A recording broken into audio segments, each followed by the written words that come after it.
My dear students, இன்னைக்குள்ள கிளாஸ்ல 12th chemistry unit 1 metallurgyங்கிற லெசன்ல minerals and ores-னா என்ன அப்படிங்கிற ஒரு சின்ன டாபிக் பத்தி தான் நம்ம பார்க்க போறோம்.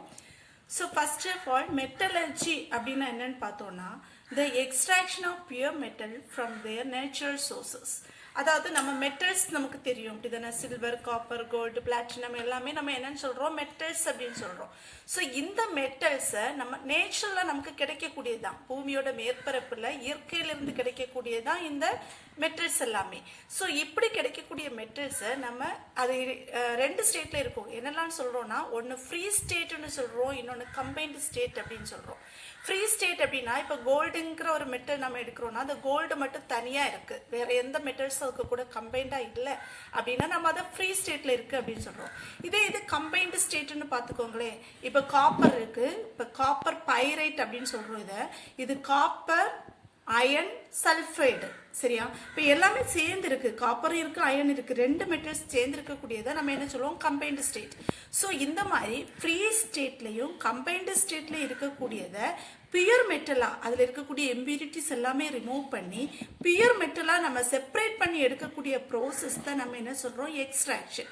ஸோ அந்த எக்ஸ்ட்ராக்ஷன் நேச்சுரல் சோர்சஸ்ல இருந்து மெட்டல்ஸை பியூர் ஸ்டேட்ல எக்ஸ்ட்ராக்ட் பண்ணி எடுக்கக்கூடிய ப்ரோசஸ் தான் நம்ம என்ன சொல்றோம்னா மெட்டலர்ஜி அப்படின்னு சொல்றோம். ஸோ இந்த லெசன்ல நம்ம இந்த மெட்டலர்ஜி, அதாவது நேச்சுரல் சோர்சஸ்ல இருந்து கிடைக்கக்கூடிய அந்த மெட்டல்ஸை எப்படி 100% பியூரிஃபைடு மெட்டல்ஸா கன்வெர்ட் பண்ணலாம் அப்படிங்கறத பத்தி தான் இந்த லெசன்ல நம்ம ஃபுல்லா நம்ம பார்க்க போறோம். ஸோ அதுக்கு முன்னாடி நம்ம மினரல்ஸ் அண்ட் ஓர்ஸ்னா என்னன்னு பார்த்துடலாம். So first mineral என்னன்னா a naturally occurring substance obtained by mining which contains the metal in free state or in the form of compound like oxide, sulfides, etc. அதாவது நம்ம ஆல்ரெடி சொல்லிட்டோம், நேச்சுரலா கிடைக்கக்கூடியதுதான் இந்த நம்மளுடைய மெட்டல்ஸ் எல்லாமே. ஸோ அது எப்படி கிடைக்குது, பை மைனிங். மைனிங் என்னது, தோண்டி எடுக்கக்கூடியது, சரியா? இப்போ தோண்டி கிடைக்கக்கூடிய அந்த நேச்சுரலி அக்கரிங் சப்ஸ்டன்ஸ் அது எப்படி இருக்கும், மெட்டல் பிரசன்ஸா இருக்கு. எந்த ஸ்டேட்ல எல்லாம் இருக்கலாம், ஃப்ரீ ஸ்டேட்ல இருக்கலாம், இந்த ஃபார்ம் ஆஃப் காம்பவுண்ட் ஆர் இந்த கம்பைன்டு ஸ்டேட். இப்போ கம்பைன்டு ஸ்டேட்னு சொல்லும்போது அதுக்கு கூட என்னெல்லாம் சேர்ந்திருக்கலாம், ஆக்சைட்ஸ் சேர்ந்திருக்கலாம், இல்ல சல்ஃபைடு. இப்போ நம்ம காப்பர் பைரைட் சொன்னோம்ல, என்ன இருக்கு, சல்ஃபைடு இருக்குல்ல. ஸோ இதே மாதிரி ஆக்சைட்ஸ் சேர்ந்திருக்கலாம், சல்ஃபைடு சேர்ந்து ஒரு கம்பைன்டு ஃபார்ம்ல இருக்கலாம், இல்ல ஃப்ரீயா இருக்கக்கூடிய ஃபார்ம்ல இருக்கலாம். அந்த ஃபார்ம் ஆஃப் இது மெட்டல்ஸ் தான் நம்ம என்ன சொல்றோம், மினரல்ஸ் அப்படின்னு சொல்றோம். புரிஞ்சதில்ல? நேச்சுரலா கிடைக்கக்கூடிய மெட்டல், அந்த மெட்டல் ஃப்ரீ ஸ்டேட்ல இருக்கக்கூடியதா இருக்கலாம், இல்ல கம்பைன்டு ஸ்டேட்ல இருக்கக்கூடியதா இருக்கலாம். ஸோ அந்த ஒரு ஃபார்ம், அந்த ஃபார்மை தான் நம்ம என்னன்னு சொல்றோம்னா மினரல்ஸ் அப்படின்னு சொல்றோம்.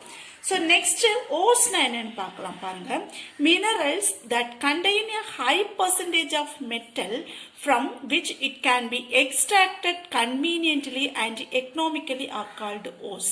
அதாவது மினரல்ஸ்ல எல்லா மினரல்ஸ்லயும் மெட்டல் இருக்கு அப்படின்னு சொல்லியிருக்கோம், அப்படிதானே? ஆனா என்ன சொல்றாங்கன்னா, எல்லா மினரல்ஸ்லயும் மெட்டல் இருந்தாலுமே அந்த மெட்டல் எல்லா மினரல்ஸ்லயும் ஹை பர்சன்டேஜ் இருக்காது. சில மெட்டல்ஸ்ல சில மெட்டல் என்ன ஆகும்னா லோ பர்சன்டேஜ் இருக்கலாம் மினரல்ஸ்ல, புரியுதா? இப்ப மினரல்ஸ், இப்போ கோல்டு, காப்பர் பைரைட் எடுக்கிறோன்னு ஒரு எக்ஸாம்பிள் வச்சுக்கோங்க. இப்போ ஒருவேளை காப்பர் பைரைட்ல காப்பர் லோ பர்சன்டேஜ் இருக்கலாம், புரியுதா? ஒருவேளை ஹை பர்சன்டேஜாகவும் இருக்கலாம். ஸோ அந்த லோ பர்சன்டேஜ் இருக்கக்கூடிய மெட்டல்ஸ் லோ பர்சன்டேஜா இருக்கு அப்படின்னா அந்த மினரலை நம்ம எக்ஸ்ட்ராக்ட் பண்ண மாட்டோம். எக்ஸ்ட்ராக்ஷனா தெரியும்ல, செப்பரேட் பண்றது. ஸோ பண்ண மாட்டோம். ஹை பர்சன்டேஜ் இருக்கக்கூடிய மெட்டல்ஸ் இருக்கக்கூடிய மினரலை மட்டும் தான் நம்ம செப்பரேஷனுக்கு யூஸ் பண்ணுவோம்.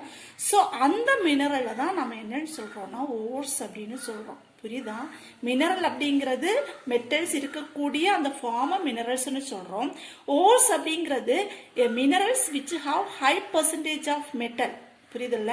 அது எப்படி இருக்கணும்னா எக்ஸ்ட்ராக்ட் பண்றதுக்கு ரொம்ப கன்வீனியண்டா இருக்கணும், நமக்கு ஈஸியா எக்ஸ்ட்ராக்ட் பண்ணக்கூடியதா இருக்கணும்.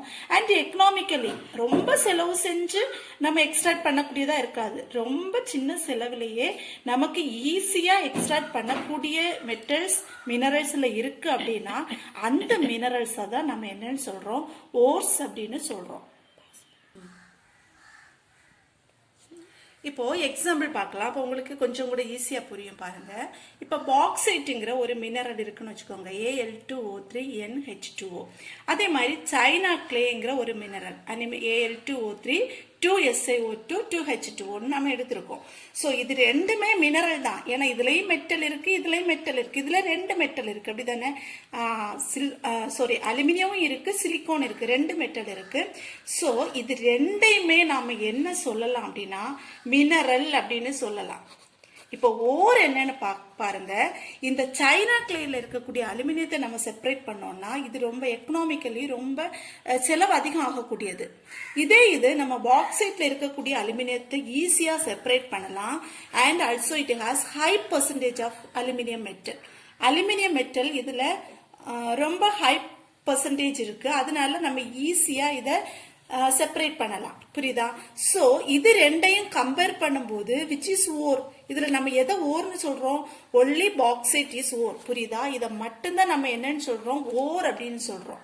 புரியுதுல்ல? ரெண்டுமே மினரல் தான். பாக்சைட்டே மினரல் சொல்றோம், சைனா கிளேயும் மினரல் சொல்றோம். பட் சைனா கிளே நமக்கு கன்வீனியன்டா இல்ல.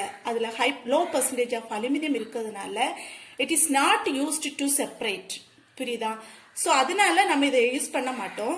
ஆனா பாக்சைட் நம்ம என்ன பண்றோம் அப்படின்னா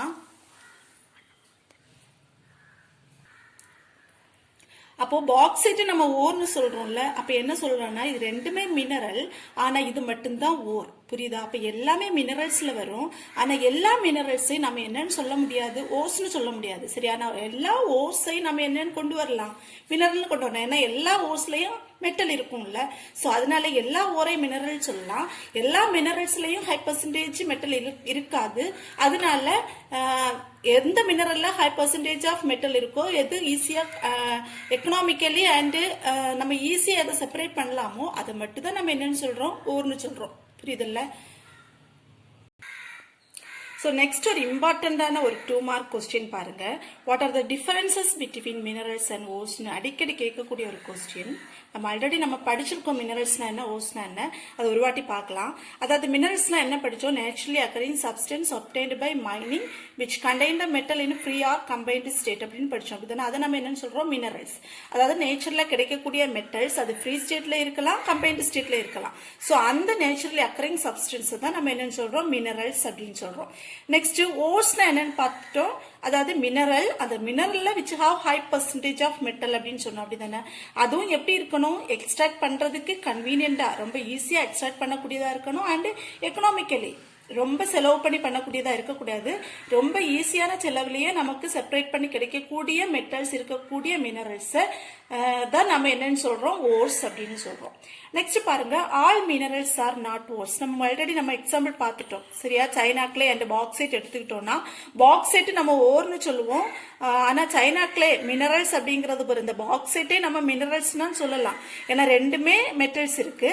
ஆனா சைனா கிளேவை நம்ம ஓர்னு சொல்ல முடியாது. இதானே முன்னாடி பார்த்துட்டோம். அதான் சொல்லியிருக்காங்க all minerals are not ore. எல்லா மினரல்ஸையும் நம்ம எக்ஸ்ட்ராக்ட் பண்ண முடியாது.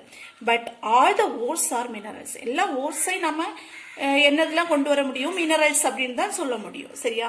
அதுக்கு ஸோ சைனா கிளே, பாக்சைட் ரெண்டுமே நம்ம மினரல்ஸ்னு சொல்றோம். ஆனா பாக்சைட் மட்டும்தான் செப்பரேட் பண்றதுக்கு யூஸ் பண்றோம். அதனால பாக்சைட் மட்டும்தான் ஓர்ஸ்னு சொல்றோம். புரியுதுல்ல? ஸோ இதான் என்னது மினரல்ஸ் அண்ட் ஓர்ஸுக்குள்ள டிஃபரன்ஸ். ஸோ ரொம்ப ஈஸியான ஒரு கான்செப்ட். என்னன்னா நேச்சுரலா கிடைக்கக்கூடிய எல்லா சப்ஸ்டன்ஸையும் நம்ம மினரல்ஸ்னு சொல்றோம். அந்த மினரல்ஸ்ல which can be profitably extracted, எதை நம்ம எக்ஸ்ட்ராக்ட் பண்ண முடியுமோ, இல்லைன்னா which contain high percentage of metal, அந்த இருக்கக்கூடிய மெட்டல்ஸ் இருக்கக்கூடிய அந்த மினரல்ஸை மட்டும்தான் நம்ம என்னன்னு சொல்றோம்? ஓர்ஸ்னு சொல்றோம். ஸோ இது ரொம்ப ஈஸியான கான்செப்ட். இதுல இருந்து தான் அதுக்கப்புறம் நம்ம எப்படியெல்லாம் எக்ஸ்ட்ராக்ட் பண்றோம் அப்படின்றது பார்க்க போறோம். So I hope you all understand this very well. Thank you.